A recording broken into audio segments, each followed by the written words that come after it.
¿Qué tal, muchachos? Ahora vamos a ver la representación de un número complejo. En el plano complejo tenemos 4 cuadrantes diferentes.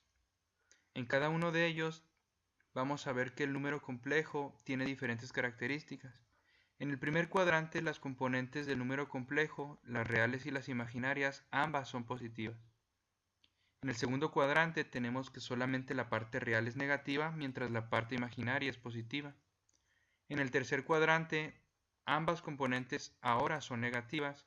Y finalmente, en el cuarto cuadrante, solamente la componente real va a ser positiva y la imaginaria va a ser negativa.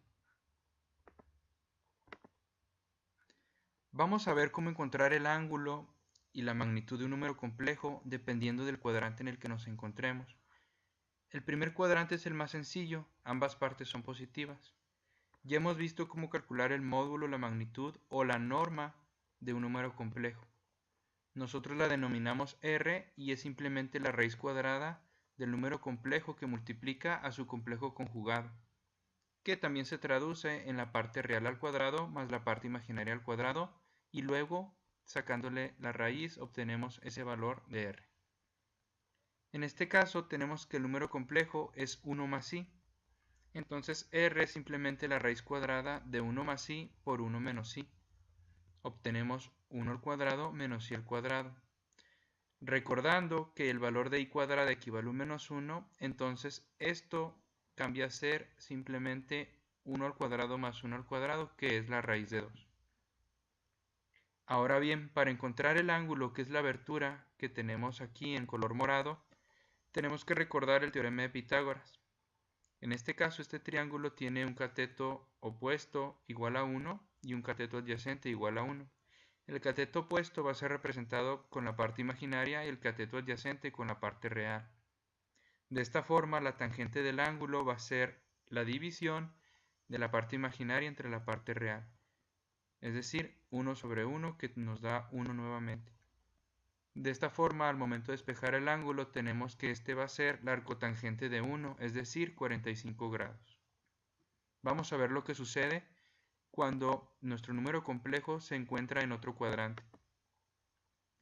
Si el número complejo se encuentra en el segundo cuadrante, la parte real es negativa y la parte imaginaria va a ser positiva. El valor de R, o la magnitud, va a volver a ser la raíz de 2. Aquí ustedes pueden verificarlo. Ahora bien, para la parte del ángulo vamos a seguir una pequeña regla.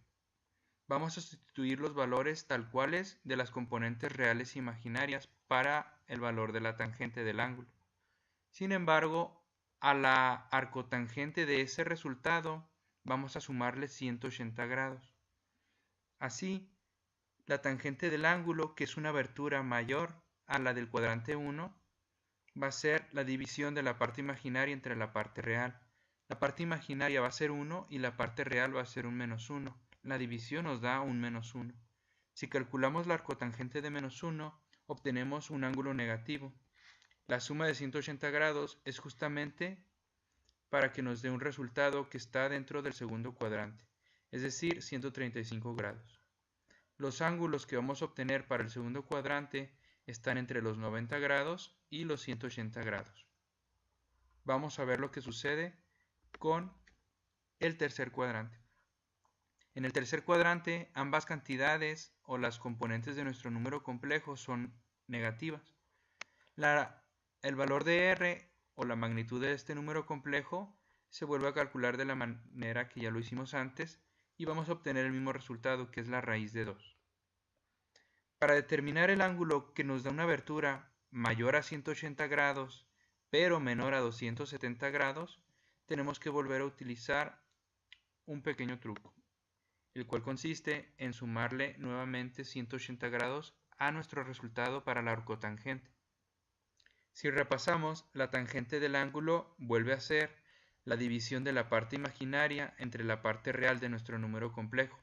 Como ambas partes son negativas, la división nos queda positiva. Al momento de sacar la arcotangente de 1, para este caso, tenemos que son 45 grados. Le sumamos 180 grados para encontrar el verdadero ángulo al cual se encuentra ubicado nuestro número complejo, que en este caso es 225 grados. Este ángulo está ubicado en el tercer cuadrante y es mayor a 180 grados, pero menor a 270 grados. Vamos a ver lo que ocurre finalmente con el cuarto cuadrante. Para el cuarto cuadrante tenemos que el valor de R se va a sacar de la misma manera que en los cuadrantes anteriores y vamos a volver a obtener para este caso la raíz de 2. Sin embargo, la abertura que tenemos para el ángulo es mucho más grande que en los otros cuadrantes. Este ángulo está entre los 270 grados y los 360 grados, que es una vuelta completa. Vamos a volver a utilizar la misma regla para la tangente. Vamos a volver a tener la división de la parte imaginaria entre la parte real, que en este caso la parte imaginaria es negativa mientras que la parte real es positiva. El resultado de la división nos da un -1. Si calculamos la arcotangente de -1, obtendremos un ángulo negativo, que es -45 grados. Para corregir eso vamos a sumar finalmente 360 grados. En este caso nuestro resultado es de 315 grados. Este resultado concuerda con los resultados que debemos obtener para el cuarto cuadrante, es decir, valores del ángulo que estén entre los 270 grados y los 360 grados. Estos valores que hemos obtenido en los diferentes cuadrantes nos van a servir para poder transformar a la forma trigonométrica todos nuestros números complejos.